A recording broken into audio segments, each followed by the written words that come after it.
আজকের এই মুরব্বী সভায় উপস্থিত আমার প্রিয় ভাই ও বোনেরা, আসসালামু আলাইকুম। আমি একটি প্রশ্ন করতে চাই যে 5ই আগস্ট শেখ হাসিনা হেলিকপ্টার দিয়ে ভারতে পলায়ন করেছে। শেখ হাসিনার পর কিছুদিন পরে ক্ষমতা নিয়েছে মাত্র 8 তারিখে। আমি বলতে চাই তখন তো ডক্টর ইউনূস বা এই সরকার ছিল না, তাই সে ভারতে পলায়ন করেছে। 8 তারিখের পরে 2 মাস 3 মাস পর দেখা যায় উভয় দল আবার দায়িত্ব নিতে হয়েছে প্রক্লামেশন দেওয়ার জন্য। আমাদের উদ্যোগের পরে আমরা দেখেছি সরকার উদ্যোগ নিয়েছে জুলাই প্রক্লামেশন তারা ঘোষণা করবে সকল ছাত্র জনতা রাজনৈতিক পক্ষকে সাথে নিয়ে। তাদেরকে আমরা সাধুবাদ জানাই। এই ছাত্র জনতার উদ্যোগকে তারা চিনতে পেরেছে, তারা অ্যাকনলেজ করেছে। তাদেরকে বলতে চাই জানুয়ারির 15 তারিখের মধ্যে তাদেরকে প্রক্লামেশন ঘোষণা করতে হবে।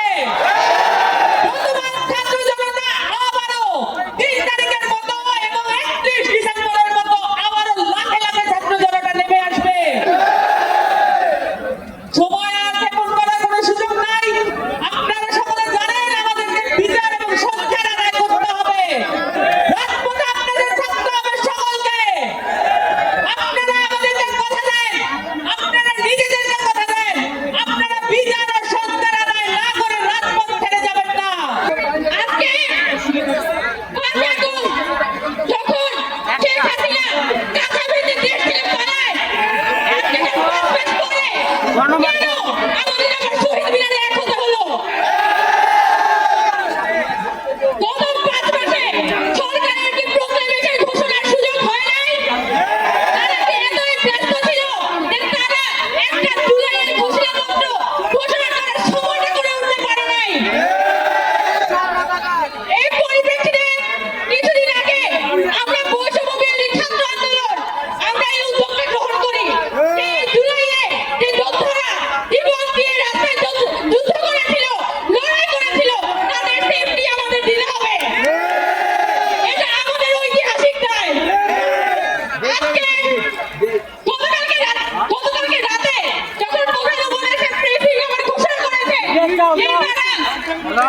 যে তারা প্রক্লামেশন সকলকে নিয়ে ঘোষণা করবে, আমরা সেখানে কিন্তু সাধুবাদ জানিয়েছি। আমরা স্পষ্ট বলতে চাই এই প্রক্লামেশন নিয়ে আমরা কালকে বলতে চাই না। আজকে 31শে ডিসেম্বর আমরা রীতিমতো বাধ্য হয়ে এখানে একত্রিত হয়েছি। গত 5 আগস্টের পরে নতুন বাংলাদেশের রূপ তখনই সফল হইত যদি আলোচনার টেবিলে সবকিছু থেকে সমাধান আসতো। কিন্তু আমরা দেখতে পাচ্ছি যে আলোচনার টেবিলে কোনো সমাধান আসে না।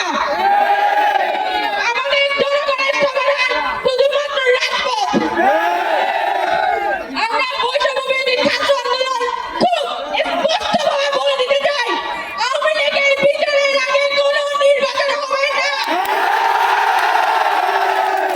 আরেকটা কথা স্পষ্টভাবে বলতে চাই, আমাদের যারা শহীদ পরিবার আছে, আমাদের যারা আহত আছে, তাদের প্রতি ন্যায় বিচার হয় নাই।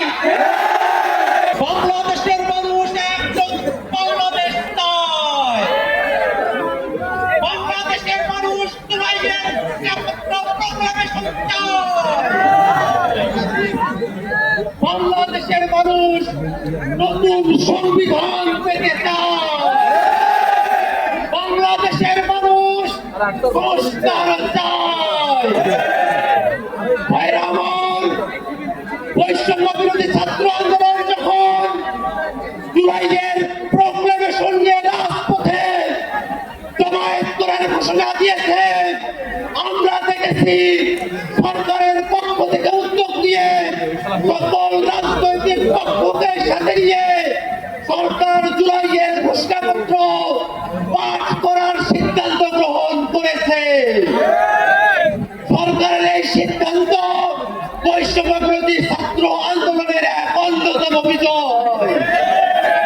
আমরা সরকারের কাছে দাবি জানাতে চাই, অবিলম্বে জানুয়ারি মাসের 15 তারিখের মধ্যে জুলাইয়ের প্রোক্লামেশন ঘোষণা করতে হবে। বাংলাদেশের মানুষ এক নতুন সংবিধান প্রত্যাশা করে। আমাদেরকে বলা হয় নতুন সংবিধান করবে, তার ম্যান্ডেট কোথায়? আমরা বলি নতুন সংবিধান নির্বাচিত প্রতিনিধিদের মাধ্যমেই হবে। বাংলাদেশের আগামী নির্বাচন হবে গণপরিষদ নির্বাচন।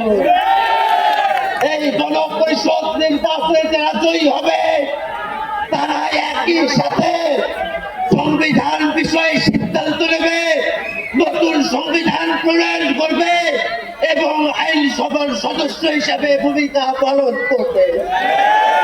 ভাইরা আমার, বাংলাদেশের মানুষের যে চাওয়াগুলো আছে, বিচারের চাওয়া আছে, সংস্কারের চাওয়া আছে, নতুন সংবিধানের চাওয়া আছে।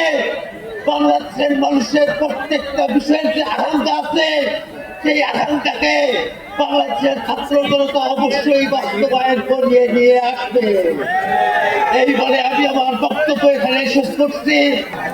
সংগ্রামী ভাই বোনেরা, আজ থেকে 5 মাস আগে বাংলাদেশের হাজারো শহীদ ও আহত যোদ্ধা ভাই বোনদের আত্মত্যাগের বিনিময়ে আমরা আমাদের দেশকে স্বৈরাচার ফ্যাসিবাদ মুক্ত করেছি।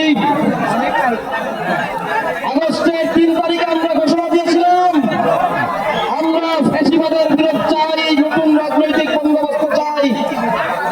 3 তারিখে এই ঘোষণা দেওয়ার পরে সারা দেশ থেকে স্বতঃস্ফূর্তভাবে ছাত্র জনতা রাজপথে নেমে এসে রক্তাক্ত গণঅভ্যুত্থানের মধ্য দিয়ে ফ্যাসিস্ট শেখ হাসিনাকে বিতাড়িত করেছে। প্রাণপ্রিয় ভাই বোনেরা, আমাদের গণঅভ্যুত্থানে অংশগ্রহণকারী সকল পক্ষকে নিয়ে গণঅভ্যুত্থানে জন আকাঙ্ক্ষা, ছাত্র জনতার রক্তে লেখা আকাঙ্ক্ষা একটি ঘোষণাপত্রে প্রকাশিত হতে যাচ্ছে। প্রিয় দেশবাসী, এটি বাংলাদেশের ছাত্র জনতার একটি ঐতিহাসিক বিজয়। বাংলাদেশে 1971 সালের মুক্তিযুদ্ধের পর থেকে দুর্ভাগ্যজনকভাবে আমরা কখনো আমাদের আকাঙ্ক্ষা আইনের ভাষায় লিখতে পারি নাই, আমাদের জনগণের রাষ্ট্র তৈরি করতে পারি নাই। ভাই বোনেরা, আমাদেরকে চেতনার গল্প শোনানো হয়েছে। স্বাধীনতার মানে বোঝানো হয়েছে চেতনা, স্বাধীনতার মানে বোঝানো হয়েছে একটি সুনির্দিষ্ট পরিবারের ক্ষমতা, একটি সুনির্দিষ্ট দলের কাছে ক্ষমতা কুক্ষিগত রাখা।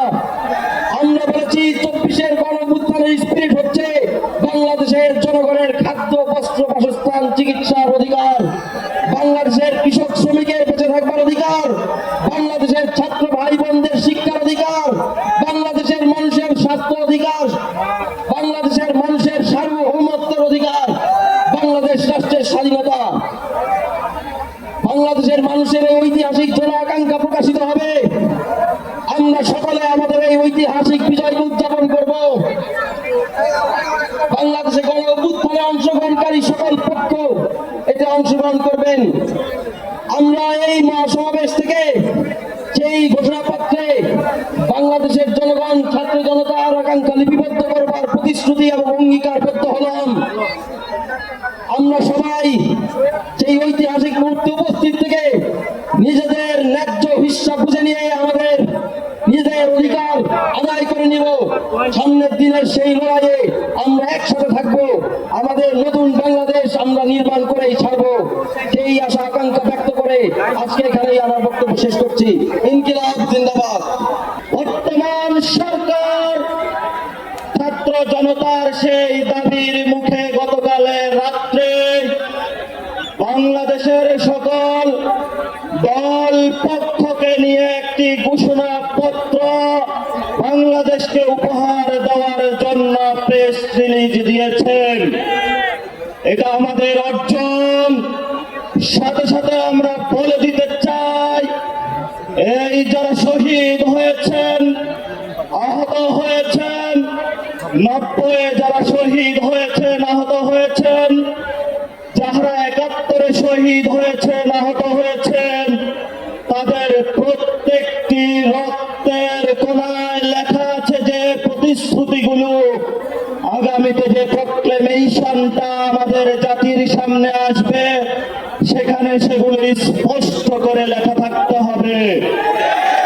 যদি আমরা আমাদের ন্যায্যতার ভিত্তি, আমাদের রক্তের কথাগুলো, আমাদের ভাইয়ের চোখ হারানোর কথাগুলো, আমাদের ভাইয়ের হাত হারানোর কথাগুলো, যারা অঙ্গহানি হয়েছেন সেই কথাগুলা যদি আমরা অক্ষরে অক্ষরে যেই প্রক্লেমেশন আমাদের সামনে আসবে আমরা যদি লিখিতভাবে সেগুলো জাতির সামনে না পাই, এই 24-এর গণঅভ্যুত্থানের বাগের বাচ্চা এবং বাগিনীরা সেই প্রক্লেমেশন মেনে নেবে না। আমরা এই শহীদ মিনার থেকে ঘোষণা করছি, আমাদের এই প্রক্লেমেশনের মধ্যে বাংলাদেশের যে গত 53 বছরে যে প্রতিষ্ঠানগুলো ভেঙে পড়েছে সেগুলোর সংস্কারের ইঙ্গিত থাকতে হবে। আমরা আরো ঘোষণা করছি, বাংলাদেশ স্বাধীন হয়েছে 24-এ নতুন করে, আমরা আর কোন নতুন পররাষ্ট্রনীতি বাংলাদেশের পক্ষ থেকে দেখতে চাই না। আমরা বাংলাদেশকে পৃথিবীর মঞ্চে নতুন এক বাংলাদেশ দেখতে চাই। এই বাংলাদেশের মধ্যে কোন রাষ্ট্রের চোখ রাঙানি চলবে না। এই বাংলাদেশের মধ্যে কোন শহীদ, কোন আহতের প্রতি চোখ রাঙানো চলবে না। আমরা এমন একটি বাংলাদেশ দেখতে চাই যেই বাংলাদেশে টেন্ডারবাজি চাঁদাবাজি চলবে না। আমরা এমন একটি বাংলাদেশ দেখতে চাই যেখানে শহীদের বিচার এই বছরে আমরা একটি ভিজিবল রূপ দেখতে পাবো ইনশাআল্লাহ। আমাদের